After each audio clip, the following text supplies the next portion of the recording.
This is a historic event, as this is our first video conference. Thanks to the staff. The staff's done a great job here.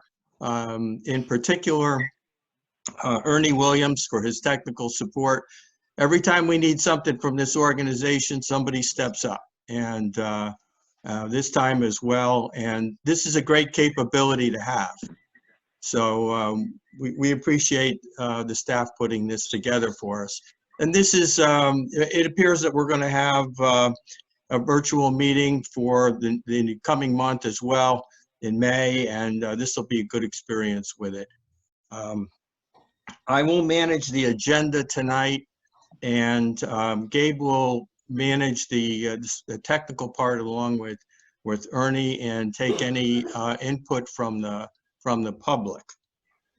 So with that, Debbie, do we need to do a roll call, or do you have everybody? She has everybody. I mean, we know who's here. Okay. No, this is Glenn. Let's do a roll call, please, Okay. for the record. Joyce Hilton, Here. Sal DiCola, Present. Robert Falsigno, Here. Raymond Pompano, Stephen Angelo, Here. Russell Sear, Jeffrey Ginsburg, Here. Clayton Williams, Here. Michael Finiani. Here. Okay, we have that. Yes. We can start the agenda. Item 1 is approval of the minutes of the March meeting. I'll entertain a motion. So moved. Joyce and Mike, seconds? Yep.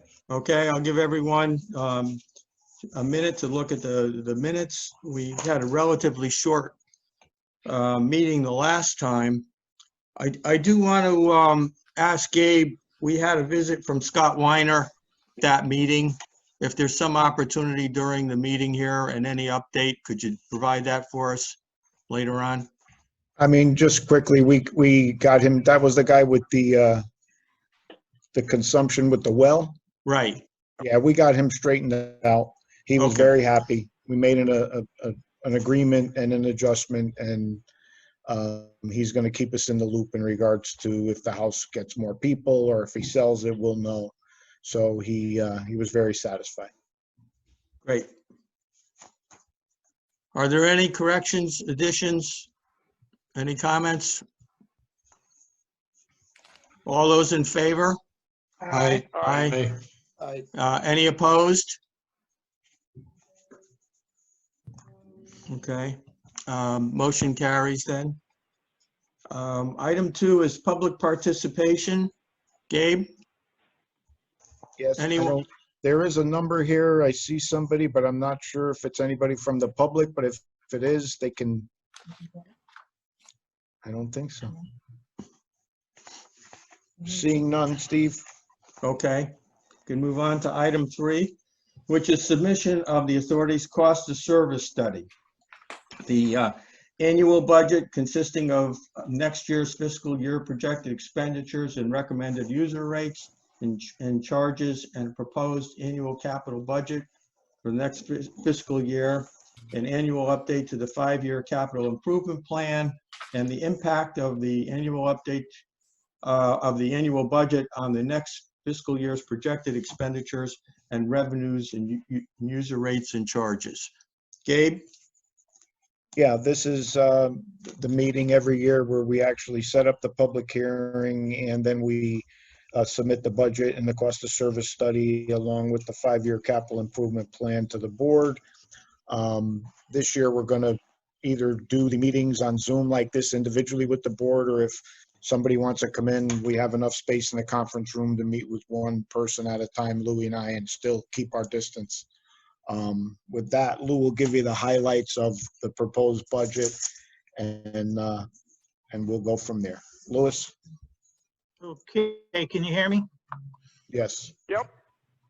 So everyone, the board should have received your cost of service study that was prepared by Arcadis and O'Neill Accounting.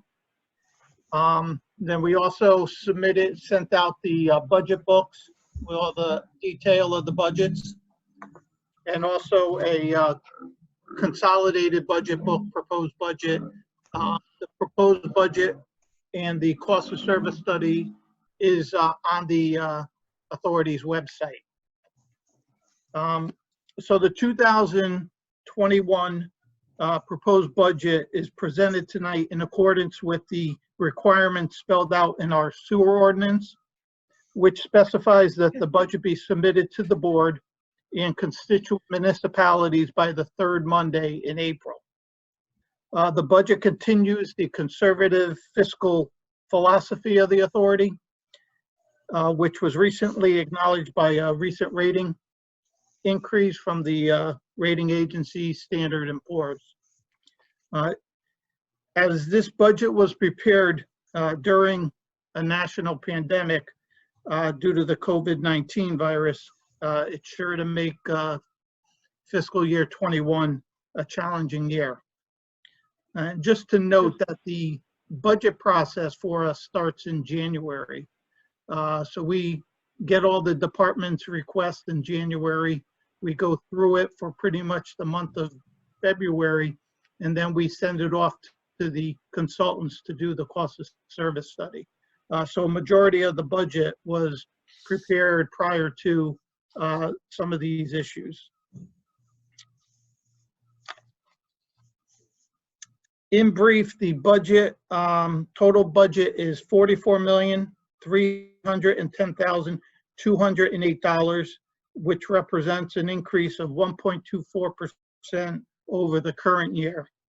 The recommended rate in the cost of service study is $4.80 per CCF, which equates to an 11-cent increase over fiscal year 20.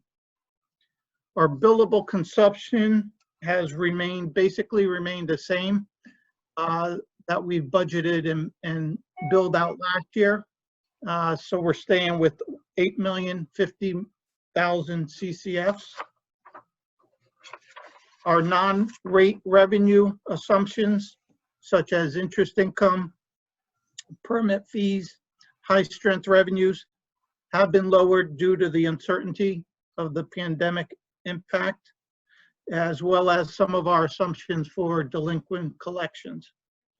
Our operating expenses for wages, benefits, and contractual services for the operations have increased, and our debt service stayed relatively flat, with one anticipated Clean Water Fund project closing and new payments scheduled starting in 2021. Our admin fee has been increased from to $16 from $15 per bill to add stability to the rate revenue and to correlate the fee to fixed costs.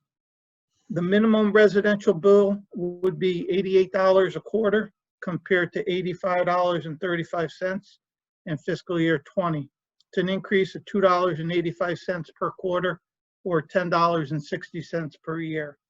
And the average residential bill would be $136 compared to $132.25, an increase of $3.75 per quarter, or $15 per year.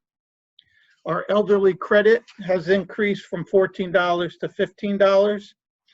That affects approximately 1,600 residents or customers.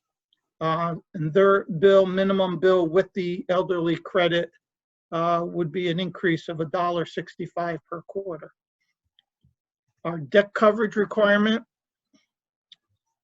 is at 1.20% for fiscal year 21, and there's no increase from 2020. Most of the operations are the plant, pump stations, and our critical infrastructure equates to 45% of the budget, and our debt service equates to 13.7 million, equates to 31% of the budget. So majority of our costs are relatively fixed with the operations and the debt service. Our funding for positions is 64 full-time equivalent positions. That was compared to last year was 63.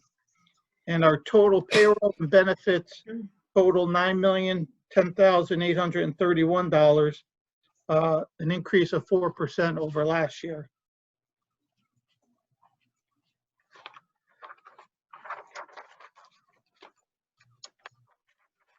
And then finally, on the again on the revenue forecast, we lowered our assumptions on the accounts receivable collected by 10%. Interest income estimates were lowered by 20%, and our high strength revenue and permit fees were lowered as well.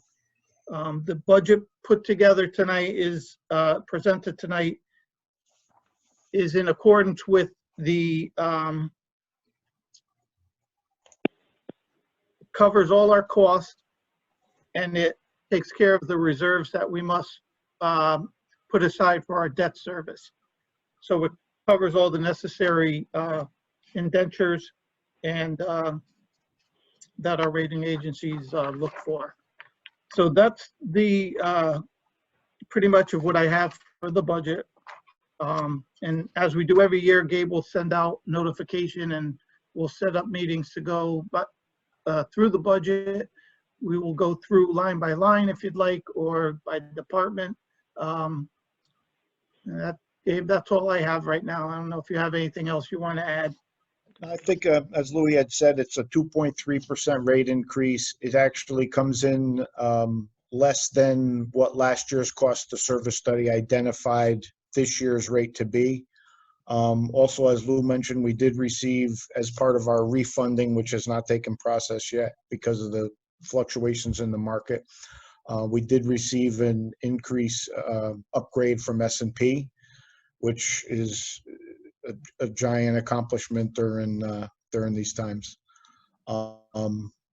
We are very considerate of what's going on with all this in regards to, although the budget starts in January, there was a lot of discussions recently in regards to possibilities and necessary changes, if need be, in dealing with any impacts that we will see with the virus.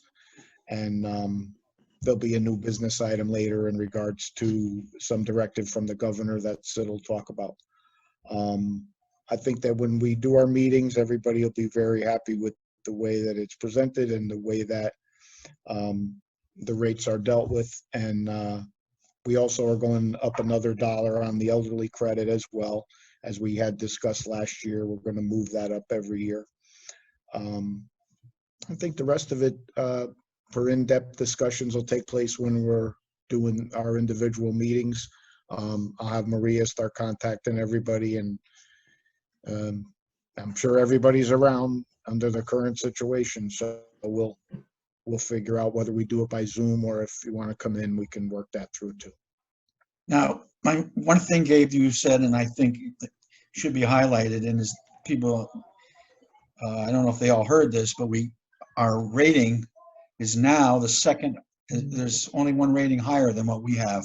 Standard & Poor's upped our rating, and that's really testimony to the kind of operation we have, and the job that was done by Gabe and Louis in putting this budget together. They should be commended, because they took into consideration everything that we're facing and everything that we may be facing going forward. But as Gabe said, keep in mind that we will adjust if we have to adjust, and we have that capability.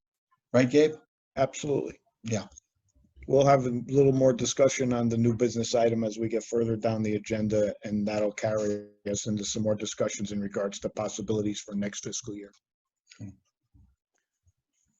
And I did pick up on that myself. It's a great accomplishment for the organization. I didn't miss it, and you're right to point it out. Thank you, Steve.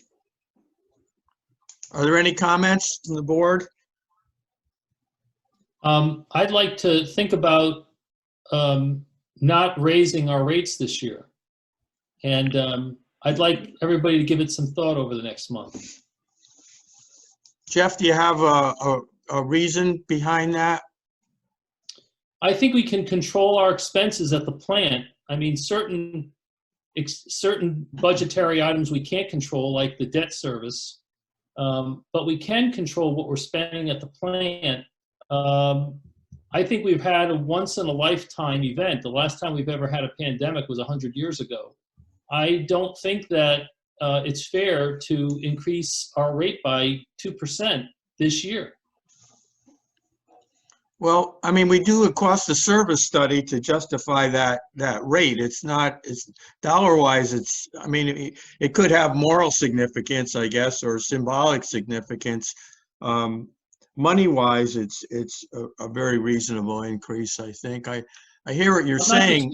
I'm not disputing the monetary increase. I'm more or less talking about the moral and the effect on our ratepayers when they see an increase coming in their mail, when a lot of them aren't going to be able to have enough money to put food on the table. It's just a terrible psychological trauma for people to face. And I think it's within our power to control 1 year's worth of a 2% rate increase. Anybody have any thoughts on that? I can tell you that I think that I totally understand Jeff's position. I don't necessarily disagree with the fact that this is going to determine some impact of unforeseen circumstance. We actually don't know the result of whatever's going to take place or how long this is going to go on for. In saying that, a couple things is until we actually know what the results are going to be, we can't fully adjust for what has taken place because it hasn't taken place.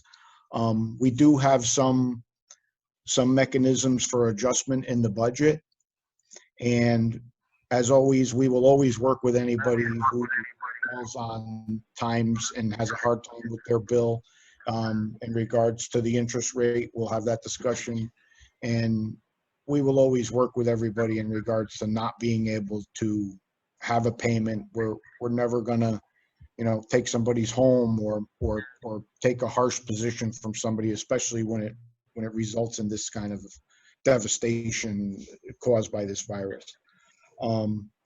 The fact of the plant, though, the plant issue really is a little bit different. The plant costs are very fixed, and especially based on the fact that even though people are home, the plant flows are the same pumps need to run, the same disinfection equipment, the same sludge processing. The plant costs are fixed. There can be some movement of some of the funding sources on how we fund some of the projects, and we will be prepared to do that if there's some massive slowdown in the collections of our funds, our revenues. We are actually required to base the budget in meeting our obligations under the sewer ordinance and the indentures of which our funds are borrowed for. So honestly, I mean, we put together it as basic of a small rate increase as we really could, leaving us the room to manipulate if things need to be changed after. Honestly, and I understand Jeff's position, I wish that I could say that we recommend 0 rate increase, but we actually cannot, as the management of the people responsible for meeting the obligations of the indenture and the sewer ordinance. If we were to recommend a 0 increase, we would be honestly failing to do what our responsibility says. That doesn't mean that after we can't deal with any impact that comes our way, but to go in putting together a 0 rate increase, which would ideally not generate the revenue streams needed to cover ourselves for our debt service coverage and the things we're responsible for, is not really something that management would be able to recommend. But listen, I totally understand Jeff's position. I don't even necessarily disagree. I wish that there was something that we can do, and all I can say is for everybody here, we will make it work. Even with the increase, we will make sure that we deal with the public in a respectful and considerate manner to deal with any impact that comes this way. That I can tell you honestly. And Gabe, this is Glenn. As you mentioned already, I think, Jeff, part of your concern will be mitigated by the new business item today regarding the governor's executive order. It'll lessen the impact on the ratepayers with the new business item. Jeff, are you satisfied for the moment? Yes. Okay. Thank you, Jeff. I would like all the board members to know that both Jeff and I have talked with Gabe about the potential impact on us financially if we start to see, payments decline. And so we've gone over that issue and whether we could cut back on projects. The answer is, the way we're structured, we have the financing to move ahead. It's very important for us to keep going. We need to keep people working. It's another consideration. And we do have time within our structure and the budget. If we start to see any decreased revenues, we do have the ability to adjust. So I want everyone to be comfortable with that, knowing that Gabe and the staff, but this caught them in a transition period, but they have considered that. In talking with them, you could respond for yourself, Jeff, but I'm very satisfied with where we are now and what we're going to be able to do.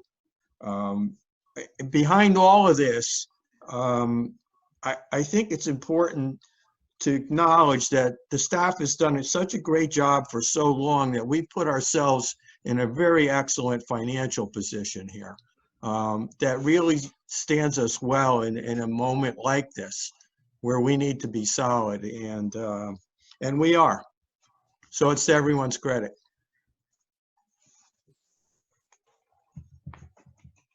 Can I ask a question? This is Clay. Do we have any concerns with the CSO participation with the city of New Haven? You know what, Clay, we always have discussions. I think that, the city's financial concerns are always our concerns. I know that they've budgeted it. It's not a insignificant amount of money, but considering what the city's budget is, it's not a gigantic amount of money. Back even when DeStefano was the mayor, there were some discussions in regards to identifying stormwater charges and things that the city could do to, Sal and I have talked about this in the past. I don't think that it's an immediate issue in regards to that. I think that the people they have working there, we have a very good relationship with Scott Jackson, Sean Madison. We're confident that they have a very good understanding of the CSO program. It is the City of New Haven's program that we've been implementing since '99. I think that the unforeseen impact of this coronavirus is going to hit every city in town. We'll do our part to be supportive of the constituent municipalities.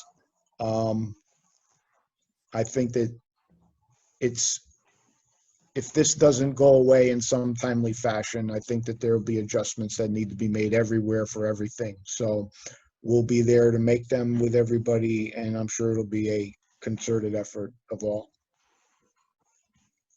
Gabe, has usage gone up by seeing that everybody's been home lately? And is that going to affect our budget? No, Mike, the billable consumption remains the same. Pretty much, as a matter of fact, if anything, it may have went down a little with all the kids going back home from the colleges, but we've budgeted the same amount as we did last year. Louis determined the 8 million and change. When we started in 2005, the billable consumption was 10 million CCF a year. Now it's down to 8 million and 50. That's just really from reduction of billable consumption on the water saving side. Gabe, can I make a point? Yes, Louis. That the consumption that we'll be billing on in July is actually for the calendar year 2019. So we already know that that's what we're going to be billing. Any changes will likely be next fiscal year when we see the consumption for calendar year 2020. Then we'll see if there's a reduction or an increase based on the current conditions.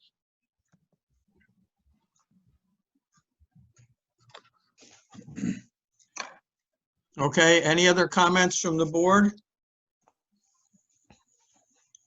Okay, we'll move on to item 4, which is scheduling the public hearing on the annual budget and recommended user rates and charges, and I will read the resolution.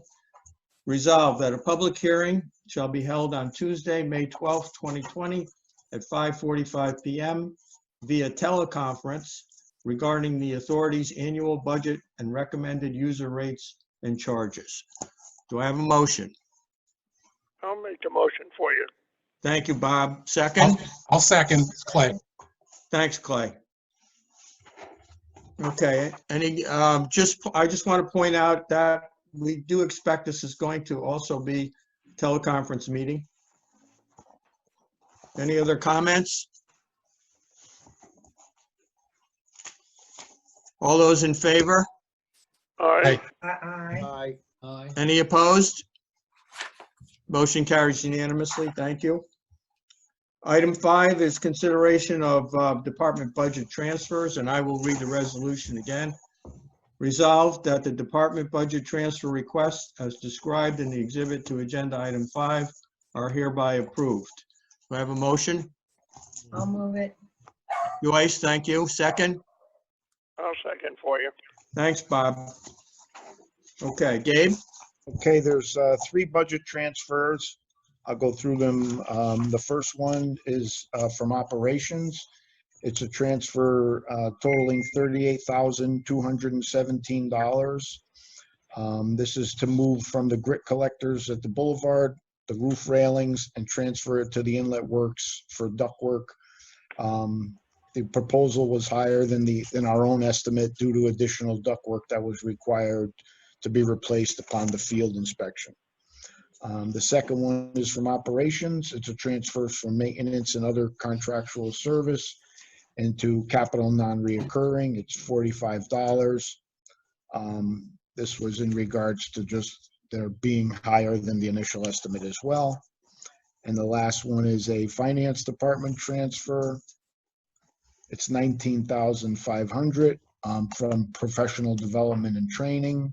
And we're moving into other contractual services. And this was actually for our ratings report from S&P in regards to our refunding project. Those are the 3 transfers. Any questions of Gabe? Nope. No comments? Nope. All those in favor? Aye. Aye. Any opposed? None. Motion carries unanimously again. Thank you. Item 6 is the executive summary. Sid? I thought we'd do where's the new business? That's the next one. Oh, The okay, next fine. one, Sid. All right, I see it. You wanted to, You can do that. You can start discussing it if you want, Sid.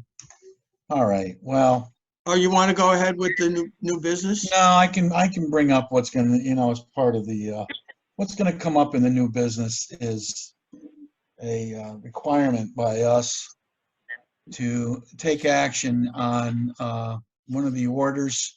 As you know, the governor's issued several executive orders related to this COVID crisis.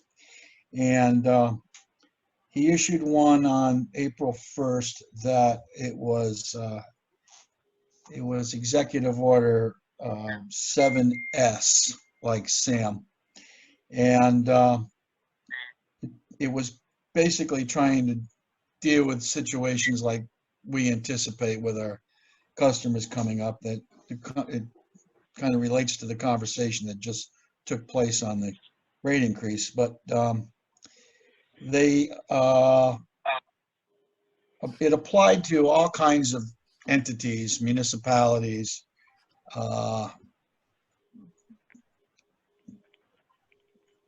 authorities, and all different groups. And it had to do with setting an interest rate at a lower rate than what we already do.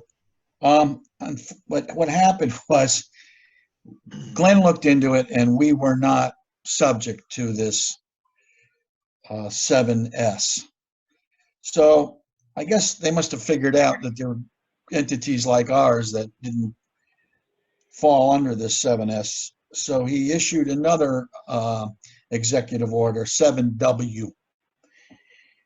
And under Article A, under Article 1, Section A, it clarified who this would be subject, who would be subject to this, and we fell into that. It clarified it.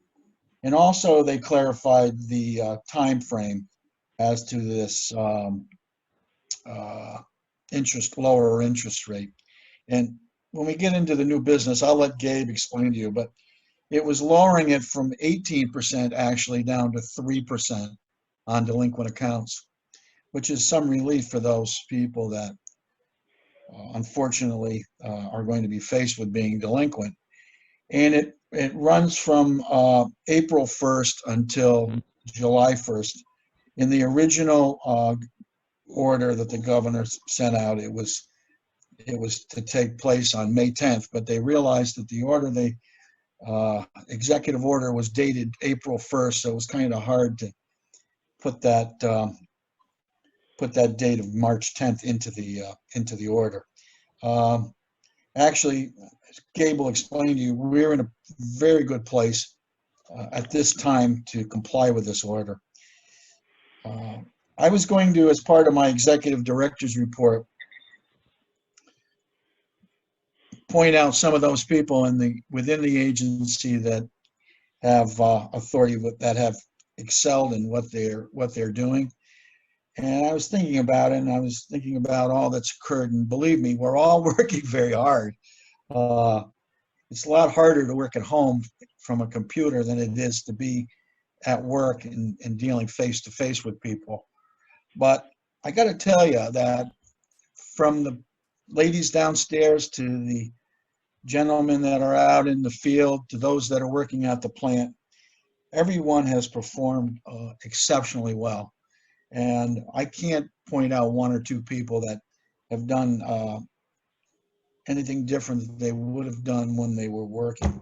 And it's just testimony of the kind of people we have working for us. They're a union, they belong to unions, and they have certain disciplines that they have to adhere to. And we've had people that have asked to help out in other areas of the authority that don't fall under their required disciplines. So, I mean, that in itself tells you a lot.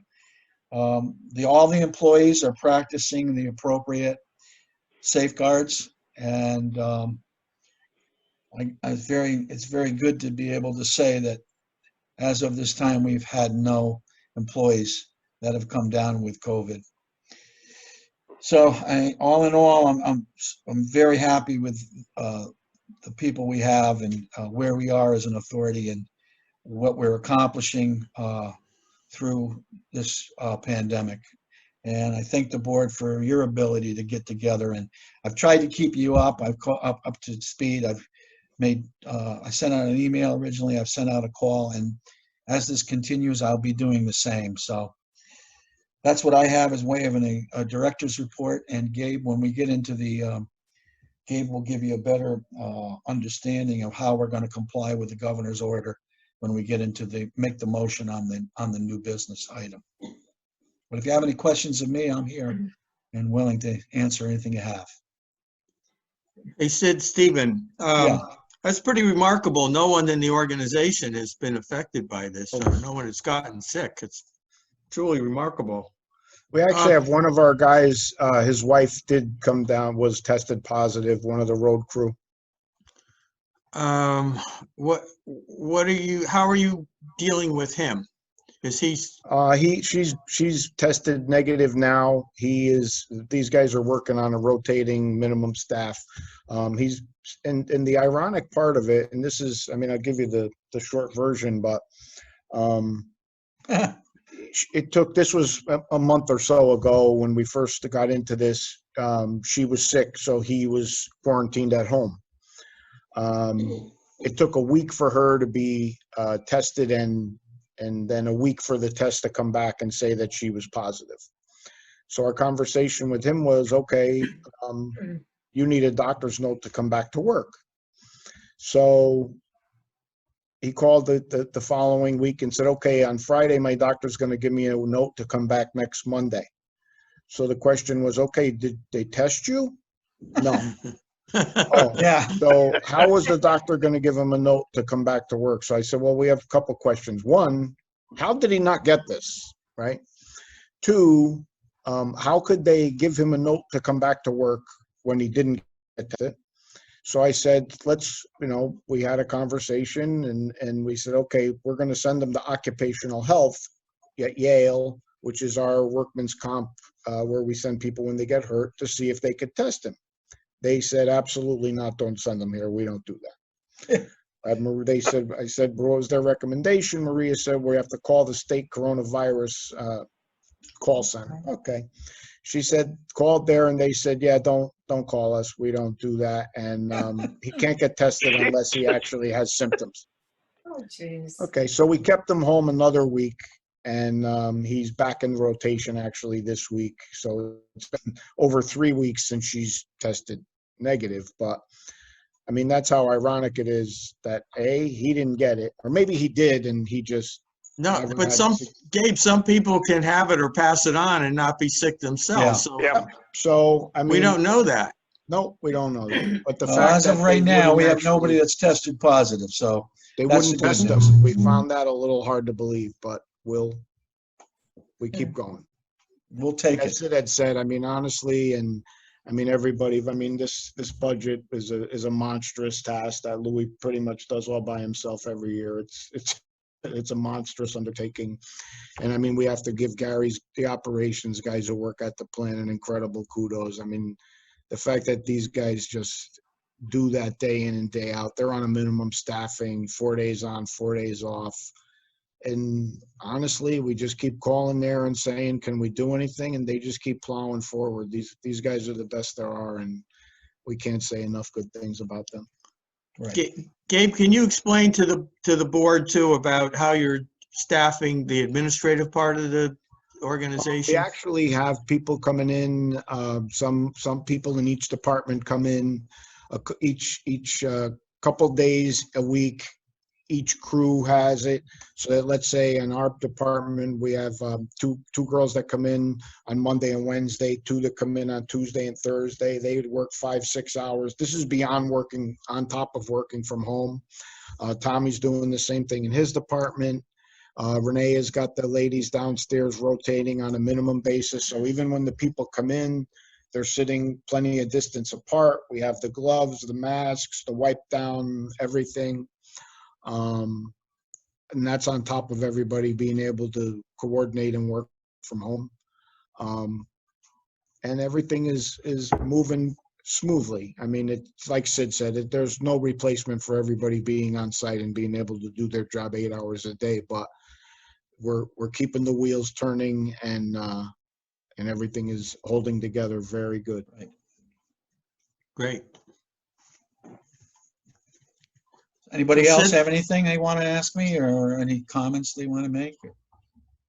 So Sid, what was the issue regarding the interest rates, or is Gabe going to tell us that? Yeah, we're going to We'll do that. You when want it- to yeah. move to the Okay. new business item, Steve?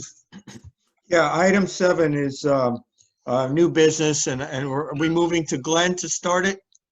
I'll read the resolution, but Glenn can give a brief overview order, but let me read the resolve so that we could get it on the table.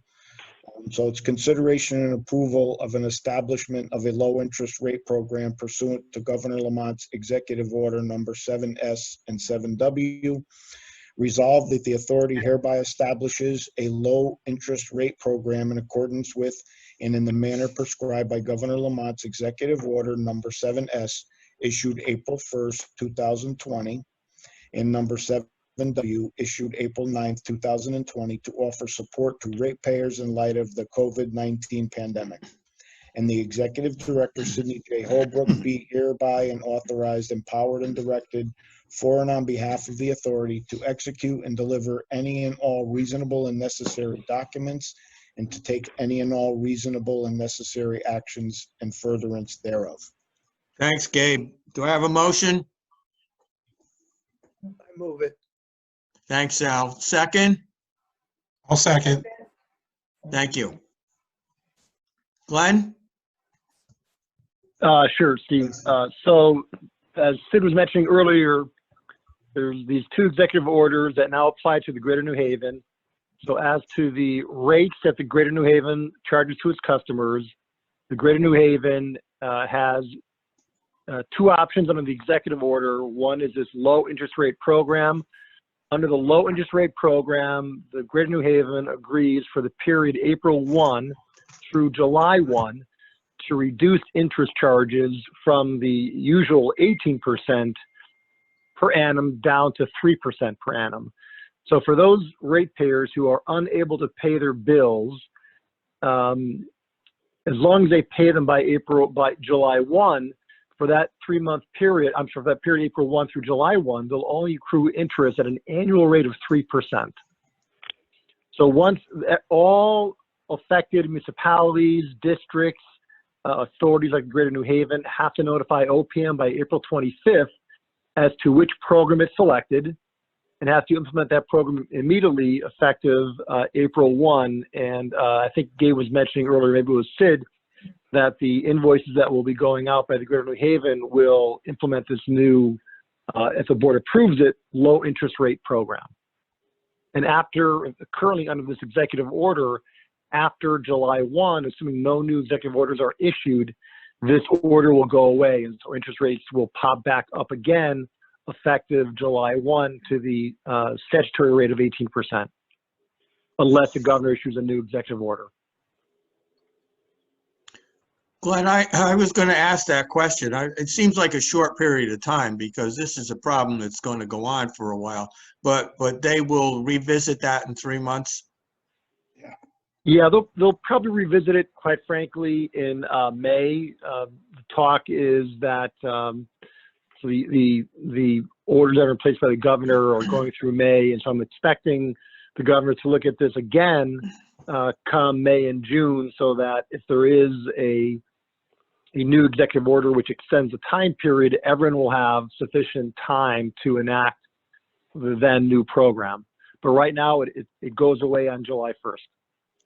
Okay, so all we can do is respond to what is in place right now.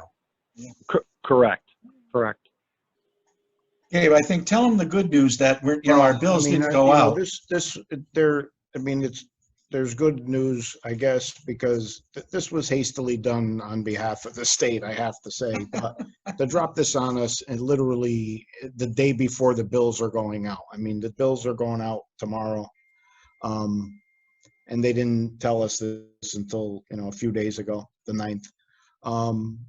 So basically, as Sid had said, the interest rate for the annual charges from 18% down to 3%. So that adjusts us from 1.5% on delinquencies per month down to 0.25%.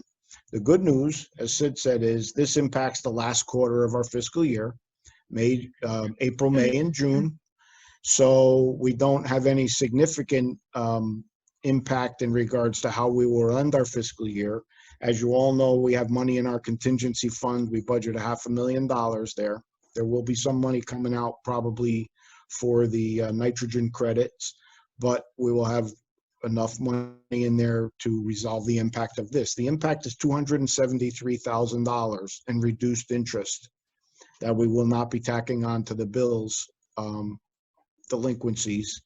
So it's a $273,000 hit on our current fiscal year budget in the last quarter, but it will not send us over the amount covered by the contingency fund.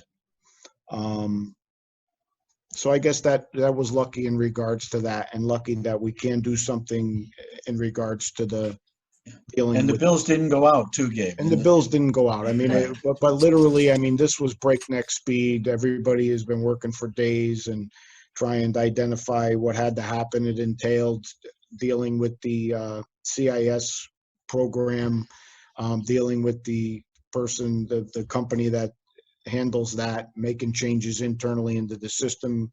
Louis working to determine the impact on what this reduction means to us, making sure the money's in there for where it's got to come from to make it up. We're going to figure it out. I mean, we're good on the fly. We wish that they could have given us a little more notice, but I think that the intentions were good, and hopefully the people who are impacted, will understand it. And Lou and I are having discussions with Sid and everybody else involved. And if this goes another quarter, we'll make adjustments for that as well. Yeah. Gabe, we prepare a budget based on what we expecting people to pay. So when they're delinquent and there's extra interest, it's sort of extra money in a way. Or are you figuring that in? No, we anticipate collecting $1 million a year roughly in delinquent interest. So this is going to take 273, that's considered another revenue source, 273,000 we will not collect. But, when we put the budget together, Lou puts in that $500,000 in contingency money that's in Sid's department's budget that can't be moved without the board's approval. So we know that money's there as a buffer. So that money being budgeted in covers something like this, where an unforeseen circumstance where, okay, they just took $273,000 out of our budget in one fell swoop. I mean, these are unforeseen circumstances of a magnitude that nobody could have ever anticipated. So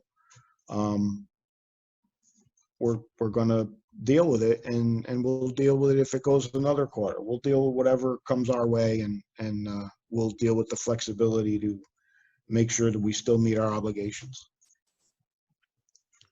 Very good. Anybody have a comment? I say tip of the iceberg. I think Jeff, that there's going to be massive dislocations in employment, and we're going to see, forget about collecting interest, we're going to be lucky if we can collect principal.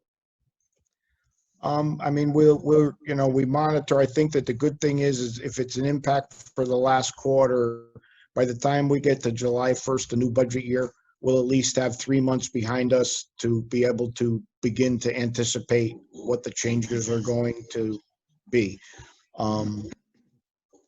We hope for the best and plan for the worst. Anybody else?